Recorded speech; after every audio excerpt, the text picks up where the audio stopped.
Do you think I start off the song a little too loud?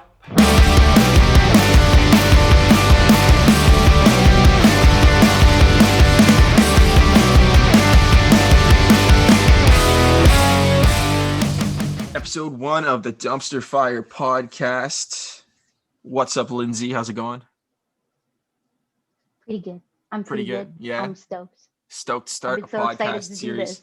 Here we go. We literally talked about doing this. Like, I've been thinking about doing a podcast for like probably 6 months, but I got super busy through the summer and it just didn't happen. And then as soon as I was like, yeah, I'm going to do it, randomly I ended up talking to Lindsay and she was just like, yeah, I'm down. That sounds like a lot of fun. Let's do it. Well, because the audio industry got shut down first for COVID, and I've just been thriving, waiting for Yeah. concerts to come back, and they're still not coming back. I've been out of work for audio since March. Yep. It hurts. And then me, like, as a musician and stuff, there's like no shows happening. So what am I going to do? Nothing. Start a podcast. Yes. And it gives us more excuse to listen to music. Exactly. Because basically what this podcast is we're going to be doing a couple different segments once a week. The first one is Song of the Week. We're going to kind of jump in and just have 2 songs kind of ready to go. One that Lindsay likes, one that I like, and we're going to kind of jump in and say why we like it. Kind of what's it's mainly going to stick to the song that we listened to the most since the last time we did the podcast. So why did we listen to that song a ton? So yeah, let's just jump straight into the first installment of Song of the Week. Lindsay, what song have you been jamming a shit ton this week? Well, mine's a sad song, but I still kind of jam to it because it's like a song that really like hits you with like pure raw emotion, because it's a song about like battling through depression and stuff. And I find like with everything going on with COVID, it's easier to get in like those emotional ruts and stuff. So I found like when I heard this song, I was like, I can't not listen to this song like every day. And it's called Trainwreck by James Arthur. Okay, all right. I know the song. You know the song? Yeah. I found his because I heard him from the X Factor back in 2012, and he always had like such raw emotion in his voice, and he just seems like, I mean, I don't know much about his personal life, but he just seems like a guy who's been through so much shit. Yeah. You can hear it in the voice too. Like when he actually sings and like projects, there's that almost tone of just raw emotion that comes out when he actually sings. Yeah, and even in the line where he's like, I don't want to die yet, I'm like, oh, I feel that, because there are some days where I just want to like sit at home and just like do nothing and just kind of like exist, but like not even exist. And then when he's like, I don't want to die yet, it's like, I don't want to die yet either, but sometimes I just don't want to exist. Yeah. I remember I saw when we were at Music Week in 2016, James Arthur did a showcase at Rebel for the iHeartRadio showcase, and me and a bunch of the people that we went to school with, because me and Lindsay went to school together, we were all at that showcase. Actually, I think I'm not gonna lie, I ditched the James Arthur set and we went and hung out on the balcony outside. To be fair though, Rebel has a really good patio. They do. It's amazing. I've been there like probably 6 times since that like 2016 showcase. So it's a fun place to go clubbing. That's probably one of the first places I'm going to go when the pandemic's over. Literally. I've been like itching for another like weekend Toronto getaway. So Yes. That'll definitely be a spot where I'm going. Cool. Song of the week for me. There's this band called Fever 333. They just put out a new EP called Wrong Generation. I've been a fan of them since they put out their first EP in 2018. It's political stuff. It's like a lot, so it kind of got me in the groove of U.S. election, all that stuff. This is a song, so it's called Bite Back. It's the first song off of the new EP. It's almost like a hardcore punk / rap kind of fusion project, and it's it's really interesting. But yeah, like they yeah, just the music in general like definitely gets you in like this kind of interesting mood. I watched, or actually I bought a $10 ticket to watch one of their live streams last week that they did, because they did live streams in different time zones, so everybody had it like prime time sort of thing, over a week. So there was one that was like 7 o'clock my time, so I bought like a $10 ticket online, and their live show, whether you watch it literally online like I did, like a live stream, or you're there in person, their friggin' show is probably one of the best shows that I've seen, just in terms of energy and actually performance. It's amazing. I've never even heard of them before. Yeah, it's the like vocalists. Are they a newer band? They've been around a couple years, but they've all been in the industry for a long time, because the guitar player was from The Chariot, the drummer was from Night Versus, and the vocalist was from Let Live. Oh, okay. So they've been around a long time, but this is like the first little thing that they did together, so it's pretty cool. They definitely my vibe. Exactly. Yeah. Definitely check that out. It's a great song. Or great band. I've never not liked a song that they've put out. So, cool.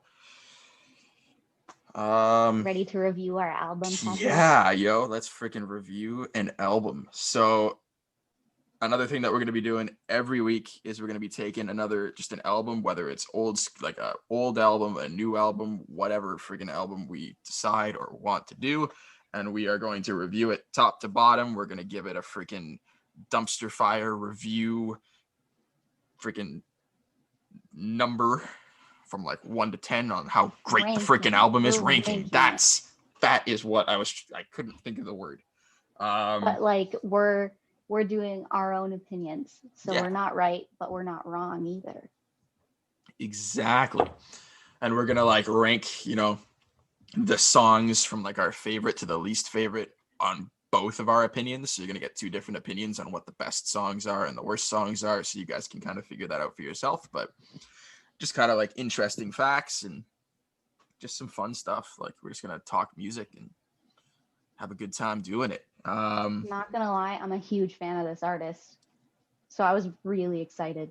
And not gonna lie, I was not a fan of this artist at all until this album. I totally jumped on the bandwagon with this album, and I worked my way backwards, and now I'm listening to even like the first albums that he put out, and I'm loving like everything that I'm hearing. So he's the last concert I saw before COVID. No way. Yes.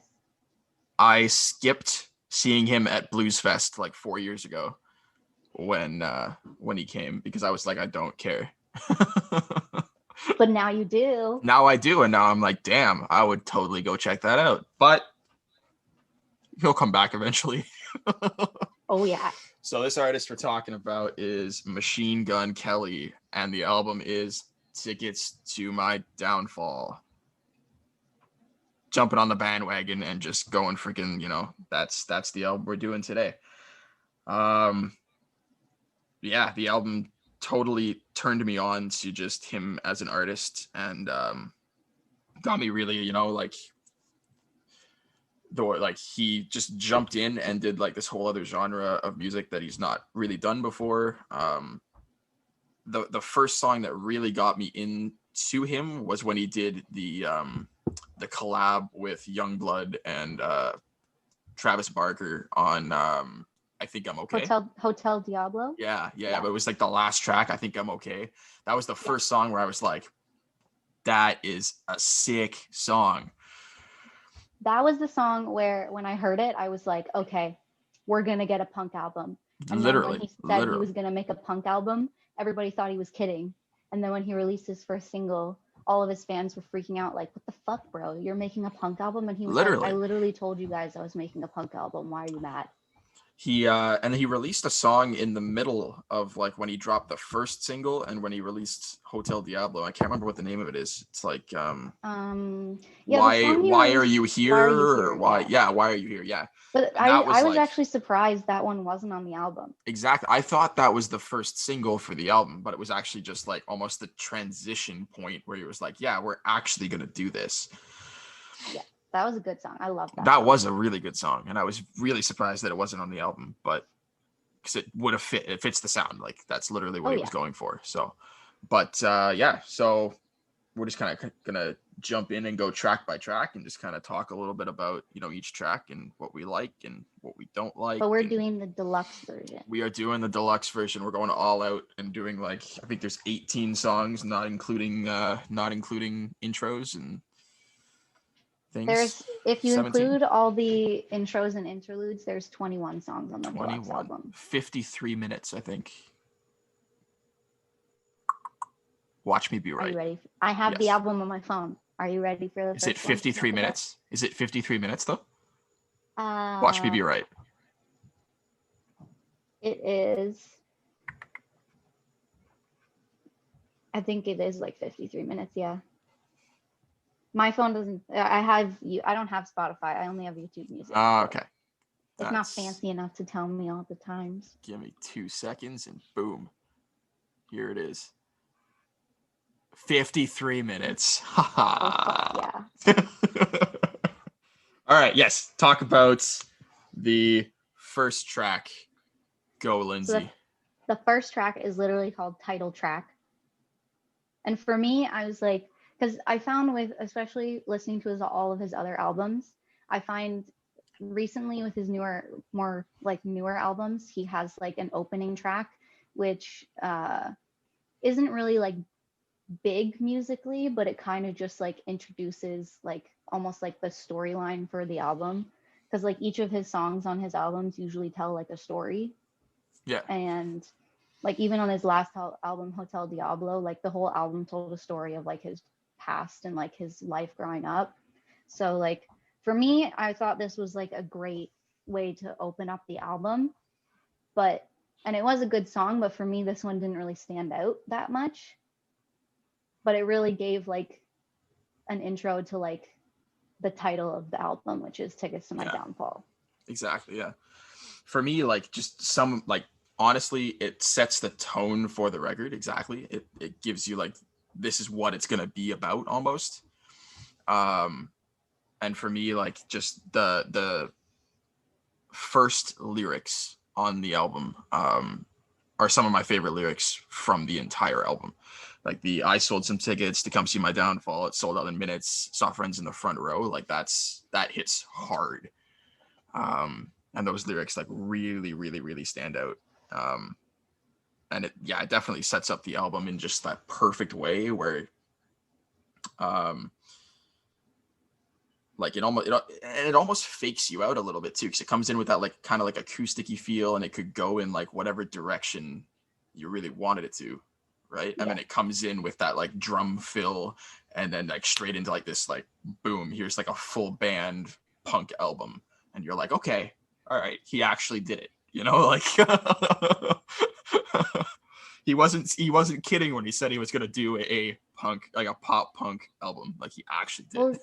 Well, he always talks in interviews about how he grew up listening to punk music. Yeah. So I was almost, even before I Think I'm Okay, I was almost waiting for him to do one. Yeah, and I mean he's always had like little elements of like, in terms of just people that he's had come in and like guest on songs or like certain things. There's always been like one or two songs that had that little bit of an edge towards that area on every album. But just to actually see him jump in like fully and just like commit to doing an album that was just fully that was really cool. Mm-hmm. Cool. So the second track was Kiss Kiss. Yes. And ignoring the singles, this song was actually the first song I heard on the album. Okay. Because like when I downloaded it, I just hit shuffle because I didn't want to, like, for some reason, whenever I download a new album, I don't listen to it in order. I kind of like shuffle it first for some reason. So that was the first one that popped up on my shuffle. And for me, like, it's a bop. To sum it up, it's a bop. It's got a good vibe. It's got a good punk vibe. For me, if I was having a party, that would definitely be on my party playlist. Yes. But it was one of those songs that lyrically, it didn't really stand out to me because it was basically like very repetitive in the words, and it wasn't very creative lyrically to me because the lines were all basically the same thing repeated over and over again. Like even the way that he like starts each verse is like, Mirror images, basically. like basically it just like changes one word or something, right? It's not like Yeah. exactly. So like lyrically it lacked, but in terms of like the catchiest songs on the record, it's definitely up there. Oh Like yeah. just the songs that like you just want to put on just to feel like you're in a good mood, or like just in general, like that kind of stuff. It's on that kind of playlist for me. It's just like those songs that you want to put on when you get in the car and just freaking drive. Like it's definitely in there in those playlists for me for sure. It's also like, to me, it's the perfect like second song for a record, you know, like you set the tone and like what you want to actually represent with your first song and what your album's going to be about and the kind of style that you're doing.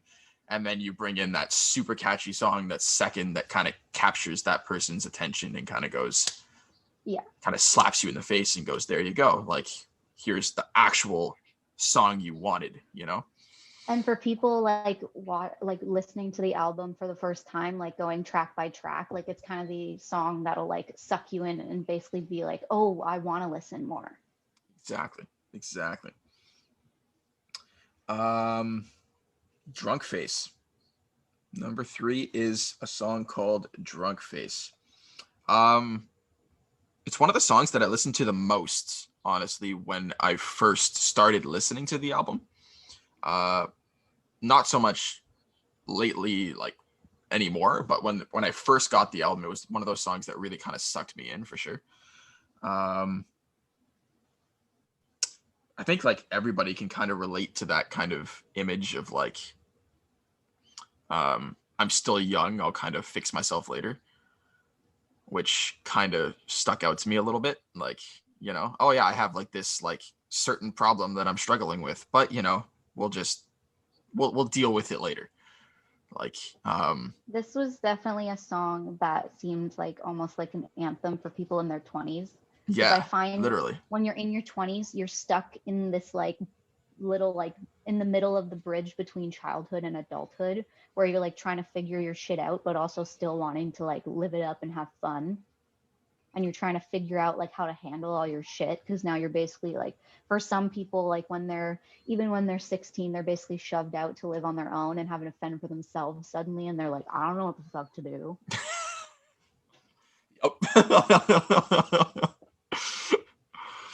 Like when I moved out to college when I was 19, I was like, I don't know what to do.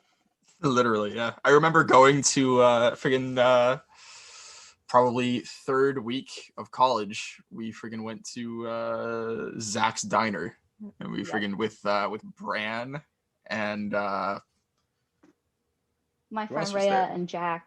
Right, your friends, right? Yeah, that was. We were just like, yo, we're gonna go clubbing, and then we went to Zach's Diner. And got fucking milkshakes and curly fries. Literally. We're like, yeah, we're gonna club and get drunk, and then we drank milkshakes and ate curly fries, and we're like, we're all legal. We can all drink legally. Fuck it, we'll get milkshakes. No. And then I remember going back and like it was either one of your friends or Bran was like, yo, let's go clubbing. Like there's a club right there. And we were all just like, no, we're tired. We're gonna It go was back. totally Bran. It was And it was totally like Bran it who was was like like, I want to go to 10:30 the or club. 11. It was like Well, he 10:30 or also 11, yeah. the reason we were so late was because he forgot his ID, so we already Right, we had gotten to go all the halfway way there. back. Then we had to go all the way back, and by the time we got downtown, it was like 10 o'clock. Literally, I remember that. And we're That like, was I'm ready to go to bed. Like I was already in my old man phase at 19, where I was like 10 p.m.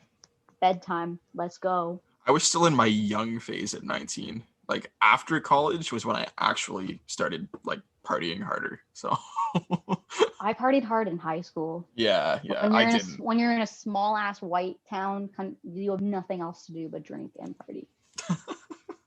I didn't party much in high school. I partied after college, which is kind of funny, but whatever. We're still talking about Drunk Face. One of my favorite lines, definitely on the album.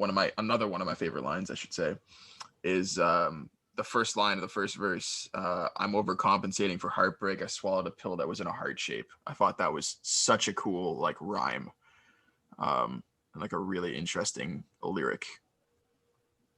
Yeah, because I find also when you're like at this age, like when you're young, you take heartbreak so seriously. Like you, like even those like high school relationships where you like break up and you think it's the end of the world, and then when you're in your 20s, you look back on it and you're like, man, I was such a fucking wimp.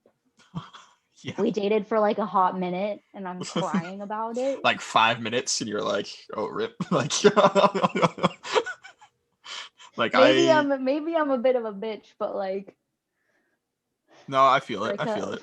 I feel that. I The feel only that for way I'm sure. gonna cry about a breakup is if I've been with them for at least a year. Fair, fair. Um, Bloody Valentine, the first single off the album, the one that actually like really caught my attention to Machine Gun Kelly as an artist.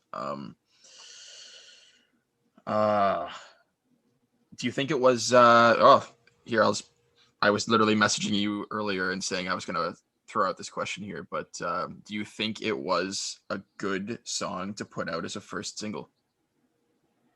I think it's a good song for a single, but for the first one, I don't know. I don't think so. Yeah. What song would you, if you could, be in the mind of Machine Gun Kelly? I always find my favorite songs on albums never end up being the singles. Like for me, every time I listen to an album, it's like I find a favorite song and I'm like, well, this should have been a single because it's way better than the single. Yeah. But like for me, Bloody Valentine, it was a good song, but the best like because it wasn't really a single because it was released the same time as the album, but I feel like Forget Me Too should have been the Yeah. first single. Yeah. It was I more can get behind that. But that I'm not song was more of a bop for me. for sure. I'm not sure if he would wanted to like make the first single like a guest song though as well, like having Yeah. like an artist feature on it, you know? So in terms For of not like yeah. for not like for a song that like wasn't with someone else. I mean, we still haven't talked about this song yet, but World War II. Really? Mm-hmm. Is it World War II or World War III? I think it's World War II. I think it's World War III. Is it World War III? If it's World War It is World War III. Well, $5. You owe me $5. Okay. Yeah, but in terms of what did you think of the song though? Bloody Valentine? Yeah. I thought it was a good like it's a great song. It's one of my probably top 5 on the album. But in terms of like and I mean in terms of like a first single for the album, I think it was a good choice. Just in terms of that, I think it's one of the strongest songs that he did by himself. Yeah. So I don't see any downfall to putting it out as a first song, especially since he followed it up with, you know, alien concerts to aliens. Concerts for aliens. Concerts for aliens, especially since he followed it up with that song, and then he followed it up with My Ex's Best Friend, which is probably one of my other favorite songs on the album. So in terms of like the singles, I think he got it pretty right, and then he kind of like put out, you know, the music video and everything for Forget Me Too and stuff, and that blew up like crazy as well. So oh yeah. Well, everybody also freaked out at the Bloody Valentine music video with Megan Fox. Nobody knew he was dating her. Yeah. And that was so cool, like just having him like tied up with duct tape and stuff, and like the whole like thing. I thought that was really cool. And she like steals the guitar and it's just like freaking jamming the song instead of him. I thought that was like a really it was like a mushy video, but it was kind of it's fun to watch. It's fun to watch. It was a great choice for a single, and I find it's one of the catchier songs on the album. Exactly. So it really gets you in like the mood of like, oh, well, that song's really catchy. Maybe I'll go check out something else. And it's got a good like more on the upbeat side of punk. It's got a good upbeat punk. Yeah. Well, speaking of Forget Me Too, that's the next song on the album. I would say this one comes in as another one of my favorites for sure. It's one of the more hard-hitting songs on the album. Like it actually gives you that real like punky vibe. Oh yeah, Um, I think it's one of the songs on the album that embodies punk the most. And him and yeah. Halsey together are Oh, always great. oh, Their voices are great together. I'm a huge Halsey fan too, you know what? but I their did not. friendship is really good too. Yeah, yeah. When I saw that Halsey was on the album, I was like, oh, that's gonna be pretty cool. I expected like almost like an 11 minutes like Youngblood Halsey kind of song. Yeah. I did not expect her to belt like she Oh does no. in Forget When Me I Too. heard that, I remember when I listened to it the first time, as soon as she started singing, I was like, There's no way. no, There's no no way. fucking way. Like, can I get a full punk album from Halsey, please? Like, I hope she does. that would be She'd be incredible. so good for it. That would be incredible. Like, that's what I take away from the song is I just want a full punk Halsey album now to go with my punk Machine Gun Kelly album. Like, Yeah. yeah, the music video for that song as well is actually a really interesting one. It's probably it's my favorite of the music videos that came out for the album for sure. I think it's really It's got cool. an interesting concept too. It does. I didn't really get the you know when he like cuts the thing out of his back with like the ball thing. I didn't really get that, but I think like the visual Yeah. effects of like the visual effects of like zooming into like the eyeballs to like change the scene of the video and stuff. I thought that was really really cool, but the ball didn't really make sense to me. I liked the visual of them being stuck inside of it, but I didn't get the part where he cut it out of his back. No. Yeah, like cut it on his back, and then when he like threw it somewhere, then like the other person would like appear, but then he'd disappear, and I was like, Yeah. that's kind of weird. But I guess it's just a concept that I didn't really get, but I'm sure there was an idea there that is kind of cool. Yeah. All I know. Okay. This song, I liked it. I always like when he collabs with Trippie Redd. He had collabed with him on the last album, and his song with Trippie on the last album was one of my favorites. I find they always write great songs together. And like for me, this was one where it was again another song that kind of vibed with like being stuck in that like in between of being young and also being like trying to be an adult kind of thing. Yeah. Yeah, no, I get that for sure. I really like how he kind of goes into like that lyrical line of like, I got to keep going through shit to keep writing, which I was like, that's super like, especially for me, like you write about things that you know and you write about things that you experience and stuff. So if you don't keep living, then you have nothing to write about.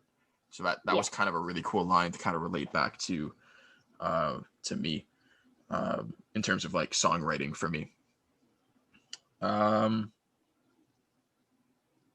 Yeah, I really like how he like brings on different artists and stuff from like different styles of music and has them do like his thing, right? So Yeah. like, you know, he brings on like, you know, a rapper or something, and he's like, you're gonna sing on a punk song, like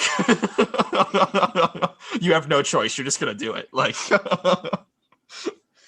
the next song on it would be Lonely, which is actually a song that I didn't listen to a lot, I'm not gonna lie. Really? It's my favorite song on the album. Really? It's a Yeah. song, like, lyrically, I like it. Lyrically, it's great. I think it has the most beautiful lyrics because it's talking. It does. To me, it's like, I don't know. Obviously, I don't know him personally, but I think this is the song that he made as like a memorial for his dad dying. Okay. Because his dad died this year, Yeah. just before he released the album, I think. That kind of flips the perspective of what you're hearing for sure. That gives it a little bit more. That gives it more weight to what you're hearing for sure. I'm gonna go back and give that another listen with that in mind for sure, because I think that's gonna flip my perspective of the song. But it's it was just a song that for me it was a song that I skipped over more than I listened to personally. Yeah. But it's not a bad. There's not a bad song on the record. So, World War III. Major Blink vibes. Major Blink vibes. Like you could tell Travis worked with him on this song. For me, it's like it's a fun song. Lyrically, nothing super special, but it's the song Party that vibe. the party vibe. party It's vibe. it gives you it's the punk song. It gives you everything Blink 182, 90s, early 2000s vibe. Like that's what it encompasses, and that's what that song is. Yeah. Concert for Aliens, the second single off of Tickets to My Downfall, is just another ultimate pop punk anthem song. Oh yeah, it's another party song. Like I found most of these songs in the album were like the first thought I had was a good party song. Literally, yeah. But I mean, in terms of like, I think a lot of pop punk songs, that's what you get. You get a good party song. Oh yeah. You either get sad or you get party. Exactly. And the majority of it's just really sad lyrics over party music. Yeah. So you get both at the same time. It was a great pop punk song. Lyrically, again, nothing super special, but melodically, melodies, vocal melodies, all that stuff, super catchy. Kind of like Kiss Kiss. In my opinion, it was just like, it was the same kind of thing where it's just really catchy, but lyrically, nothing super special. The music video was fucking funny. It was So I really fucking liked funny. it. And it was a good second single, it hits you a little harder than Bloody Valentine, but it was still a good song to put out for sure. And then the next song is the third single, My Ex's Best Friend. That, to me, my opinion's biased, but I think it's one of the best collabs of 2020 so far. Thank you. I agree 100%. I actually, Machine Gun Kelly is the reason I got into listening to Black Bear. Fair. This Their was voices are my good together. Yes, and this was my literally like summer 2020 song. Yeah. Like when I got in the car, this was the first song that I queued up to play off my Spotify, or when I was chilling in my pool, this was the song that was playing, or I was at a bonfire, that was the song that was playing, like all 2020, like, or all this, like since it came out to the end of the bad weather, this was my song, or the end of the good weather, this was my song. One of the best collabs in my opinion, again, like you said, 2020, 100%. Great third single off the record. Stuck in my head 24/7 for the entire summer. I literally was hanging out with a friend, and I was like, I'm gonna listen to this song until I can nail the ending of the second verse rap part, where he starts like going faster in that like kind of Black Bears part at the end where he like speaks really fast. And I was like, I'm gonna nail that. I'm gonna keep listening to that song until I can nail that. And then I just kept listening to it after that. But I'd sing it every time I would listen to it. It's catchy. It's one of the catchier songs too. It is. And I mean, the music video is really fun too. With them like standing on the car and all that stuff. Yeah. I really liked it. Jawbreaker. I don't have a lot to say about this song. No. It wasn't bad, but it did not stick out to me at all. It really didn't. It's a good song. But I think it could have been explored more. There was something missing from the song that could have made it a banger. Yeah. I feel like almost like the chorus should have been a pre-chorus that led to this like huge elaborate kind of chorus idea that was missing for me. Yeah. That's my 2 cents on that for sure. Nothing Inside. Same thing. It kind of just blended into the background for me because it sounded so similar to all the other songs on the album. I totally agree with that. Bit of a forgotten song for me. The guy who sings with him though, like their voices do go well together for that song. Yeah, and then that's the one he collabed with. What's his face? The guy that collabed on that song had one of like the biggest songs on radio at the end of the summer. What's the song? Mood. Yeah. Mood. Yeah. That was another banger. Sorry, off topic, but that was another banger. I got into that song. Um, Play This When I'm Gone. That one had a lot of emotion for me. That seems like one of the more, like, along with Lonely, that was one of the more like meaningful songs to me.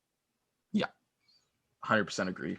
It was a great final track for the original album before they put out the deluxe. Lyrically, it's a masterpiece. The only thing that I didn't like about the song is the end when they start chanting the "I miss you" part. Yeah. I was like, kind of cliche. Feel like you could have done something that impacted it a little bit more there. Yeah. But that was like my only critique on the song, was just that part could have been something better, in my opinion. And for the non-deluxe, that was the perfect ending Perfect song ending. Exactly. for the normal album. Exactly. It was such a beautiful ending. Okay, the deluxe songs. We've got Body Bag. Always love a Youngblood collab. Mm-hmm. Youngblood, one of my favorite artists right now, 100%. Saw him at Blues Fest 2019. Blows your mind live. He's freaking And phenomenal. it's a song it gets stuck in your head. Yeah. Body Bag is one of the songs on the album that I think gets stuck in your head the easiest. Yes, I 100% agree. I did expect a little bit more from that collab.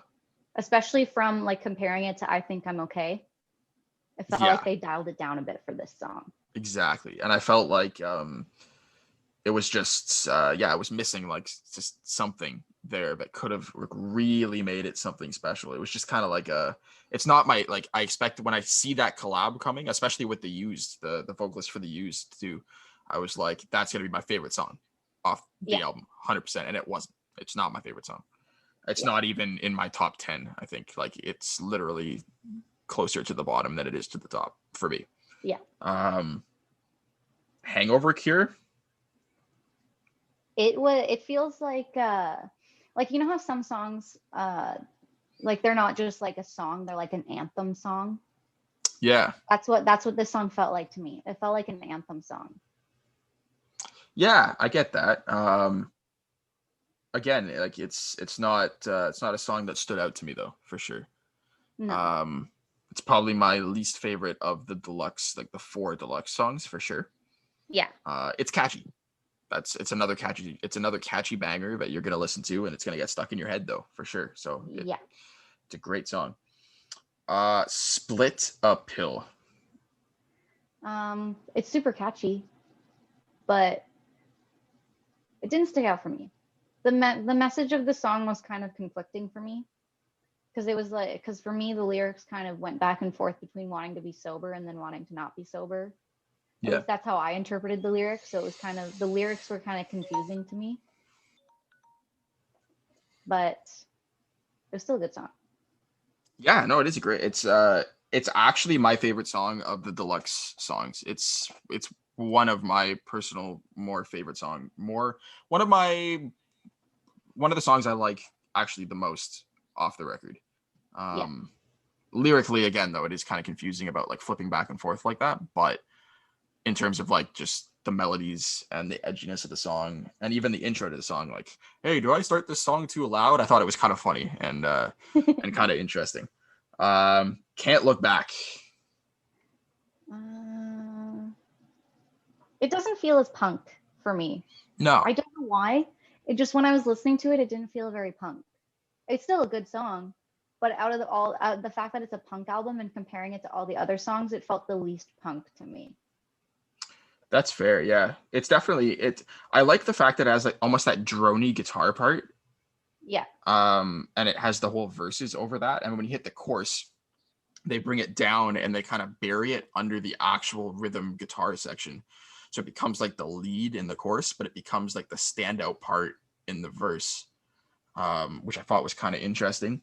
And then lyrically, I actually really liked the lyrics on the song. I thought it was written very well. Some days I'm a kamikaze. Thought that was kind of cool. There's no way you can fucking stop me. Kind of interesting lyrics. Lyrically and musically, it was a masterpiece, but for a punk album, it didn't seem like it hit the mark for me as much. Fair. Cool. So that actually that concludes the album. That's all the songs on the album. As a Yeah, whole, I because think. the other two songs on the album was a cover, which Yeah. I didn't really, even though it's on the album, because it's a cover, I don't really count it because it's Yeah. not like his own song. But he's doing a lot of covers over the pandemic, and out of all the ones Yeah. he's done, that's his best cover. For sure. And like he did an acoustic Bloody Valentine. I'm not a huge fan of acoustic stuff, but it's Okay. always interesting to see that kind of version of the song. Exactly, and he did a great job with it too. Like it's Oh, a yeah. really, really, really, really well done acoustic version. Cool. So what, like, if you could one to 10 for this entire album, what do you give it as like an overall ranking from the Dumpster Fire podcast? I give it, and it hurts me to say this because I'm a huge MGK fan, but I'm only giving it like a 6. Fair. I'm giving it a 7. Because for me, I think altogether it really does, like, collaborating with Travis Barker was a good choice to do the genre justice. Exactly. Yeah, but I for feel sure. like some of the songs all sounded too similar to me. Fair. And a lot of fair. there were too many songs that just kind of blended into the background for me to feel like this is like the best album of 2020. It's not the best album of 2020 for sure, but I think it is a good. It is a great album. Like front to back, there's no songs that I don't like. There's some songs that are listened to less, but in terms of like, I would give it a 7 because I there's not a single song that I listen to that I'm not like, okay, crap, I'm listening to this again. Like, you know, like it's like, no, it's like every single song you're like, oh, that song's really good. Oh, that song's really good. You know, like there's not a bad song. There's just songs that you like more. Cool. So let's just go through one more time. There's 17 songs. What's your least favorite song off of this record? My least favorite song is the title track. Really? For me, it's one of those songs where like it's a great intro to the album. And like for if you're trying to make a good flow for the album, it really fits as an intro. But like if it's a song that I'm wanting to like, if I want to listen to this album, it's not even in my top 5 of like what song I want to hit play on first. Fair. Mine is World War III. Is my least favorite song. For me, it's a great punk song. It has like all the stuff that you need just to remind you of a lot of other bands, but in terms of like actual tangible, like lyrically written, not great.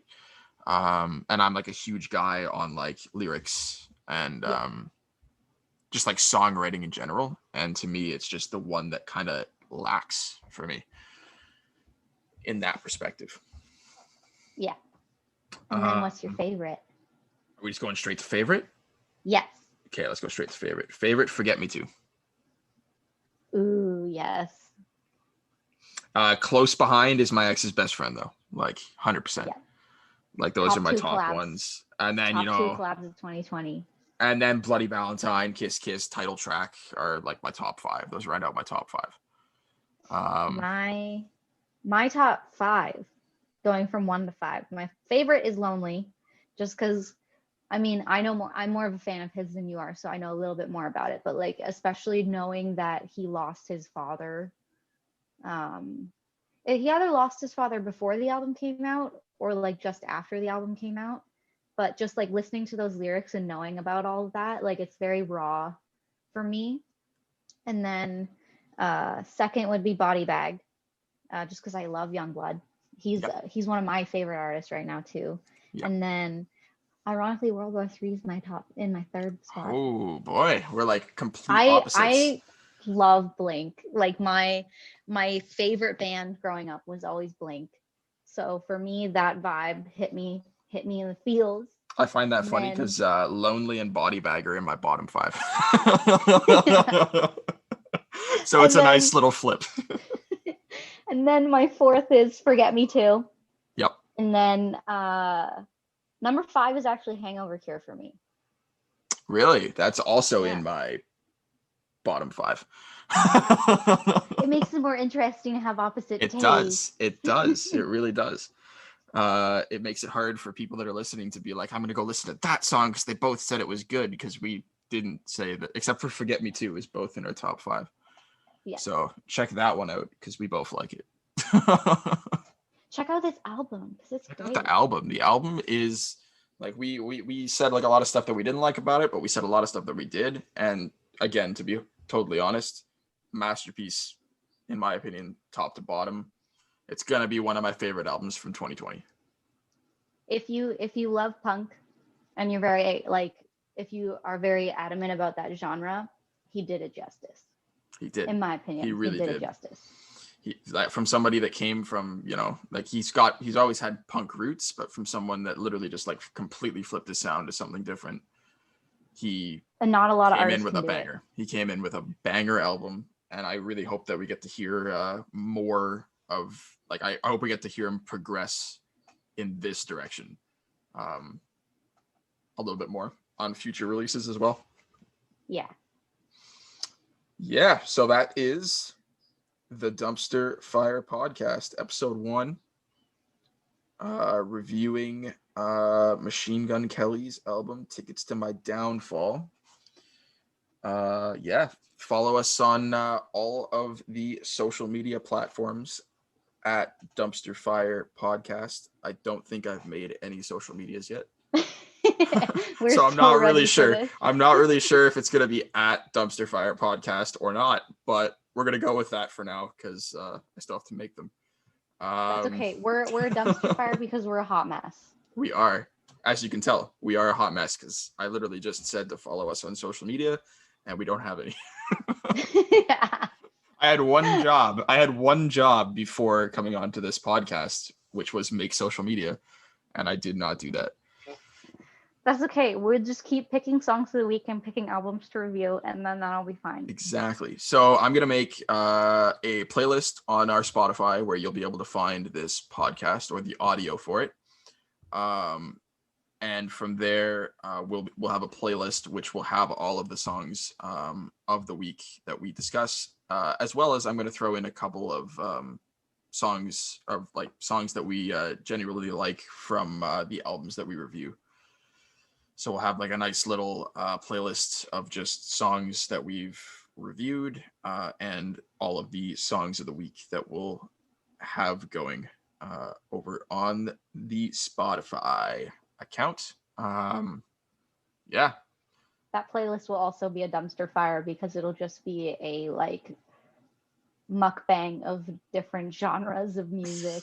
Literally, like, we're not like, if you think we're just going to be doing pop punk, like, I'm sure we're going to be doing a lot of stuff that's related to this, but we're going to be doing just random albums that we're both going to pick. So, next week you might get like friggin' James Arthur album or something, and then the week after that you might get like friggin' Whitechapel or some crazy death metal I'm stuff. gonna force you to listen to K-pop, Patrick. Yo, K-pop? What's that one band that I really like? That one that has that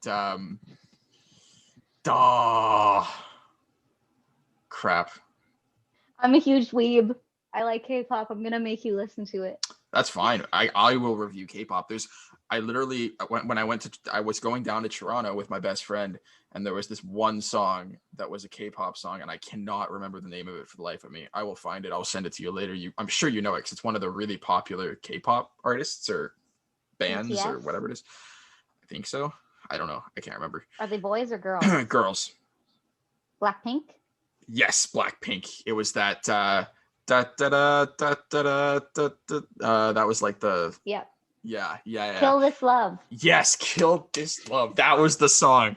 We were going to Toronto specifically we were left on the Friday. We went down. We're coming back on the Sunday. We literally went to Toronto specifically to chill in the hot tub at the hotel for Friday, get up, go shopping for a new outfit, and go to Rebel. That was our Toronto trip. That was all we were doing. Like, we wanted to do nothing else but just chill, relax for a day, and then go to Rebel, and then drive home. That was it. And the entire time we're going down, we're like, pump up music, and we just played friggin' Kill This Love on repeat the entire way to Toronto. Yes. So that's the one K-pop song that I'm like, I know that one. I have a smaller K-pop band that I'm going to show you, Patrick. Sick. Send it my way. I will listen No, to I'm going all to the save it for K-pop. when we pick it as our album. Okay, We're gonna sure. review it. Sure. We're going to review some K-pop. I'm down. Yes. I'm down. Sweet. So that pretty much concludes episode 1 of the Dumpster Fire podcast. Before we go on some crazy new awkward other tangents, we should probably stop. Yep. Or we're going to talk about K-pop for another hour. Who's going to pick the album next week? You or me? We're going to alternate, but who wants to do it first? All right. Here we go. I'm going to flip this pick. Okay. Do you want that's heads? That's tails. What do you want? Tails. Tails. Oh, it's on the floor.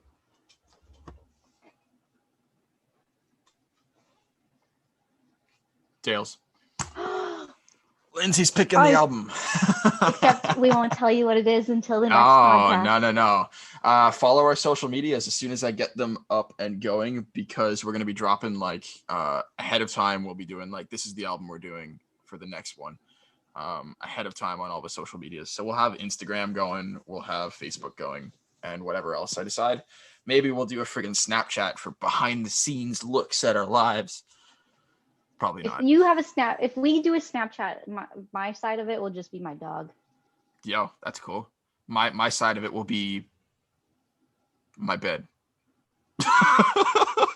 Grooming your mustache. Grooming the mustache. twirls. Grooming the Maybe with the mustache. It's gonna do the twirls. It's gonna do the twirls. For those of you listening to just the audio on Spotify, I am twirling my mustache in the camera. It's gonna be great. Look, it's pointing up now. Oh, I want to have a beard and a mustache for a day. I Do want it. to know what it feels like. I'll give you mine. Okay. You can just get a tattoo. Just get like a real tattoo of a mustache on your face. Oh my God, that's brilliant. I would, you know what? If someone got me drunk enough and dared me, I'd do it. I already lost count at how many tattoos I have. I think I have like 30 now, probably. I still have 0. You gotta get them. Like, do Peer I pressure. look like a person that should have 0? No. Exactly. I have 0 tattoos. I mean, right now with COVID, it might not be the best idea. I but mean, get it them. might be the best Get idea. them. I've got money saved up because I've done nothing for COVID, so maybe it's the best time. Yes. Just get like a full sleeve in like one go. Well, they usually do it in sessions. Yeah, but I know. I'll pay for the whole thing.